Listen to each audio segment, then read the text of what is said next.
আমার মনে হয় অন্য সব কাজের পাশাপাশি মেয়েদের সেলাই কাজ জানা খুব জরুরি। বর্তমানে সেলাইয়ের মজুরি এত বেশি বেড়েছে যে সেই টাকায় আরো একটা জামার কাপড় কিনতে পাওয়া যায়। ভাগ্যিস এই কাজ শিখেছিলাম বলে আমার এত টাকা বেঁচে যাচ্ছে। আর পাশাপাশি টুকটাক ইনকামও করতে পারছি। কোনো কাজই ছোট না, ঘরে বসে অবসর সময়টাতে কিছু টাকা ইনকাম করলে মন্দ কি বলেন? তাছাড়া যে পরিমাণ জামা কাপড় সেলাই করা হয় আমার, যদি মজুরি দিয়ে করতে হতো বাইরে আর পড়াই লাগতো না। সেলাই করে যে ইনকাম করতেই হবে এমন কিন্তু না। নিজেরটা নিজে করতে পারলে আমার মনে হয় অনেক টাকা সেভ হয়।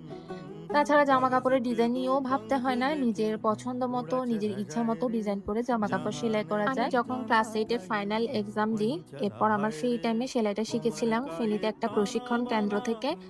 সেই থেকে আজ অব্দি আর টেলরের কাছে যেতে হয়নি। সত্যি বলতে আমি কিন্তু টাকা ইনকাম করার উদ্দেশ্যে সেলাই কাজ শিখিনি। শিখেছি নিজেদের জন্যই। কিছু মানুষ আমার কাজ পছন্দ করে বলে তাদের আবদার পূরণের জন্য মূলত মাঝে মধ্যে অর্ডারগুলো নিই যখন আমি ফ্রি থাকি। এখন সেলাই করছি আমার অর্ডার নেওয়া সেই ধুতি আর পাঞ্জাবি। এখানে যত সহজে সবকিছু হয়ে যাচ্ছে, এত সহজ নয় কিন্তু। এগুলো সেলাই করতে আমার ৩ ঘন্টা সময় লেগেছে। একটানা বসেই করে ফেলেছি যেহেতু সময় কম ছিল হাতে।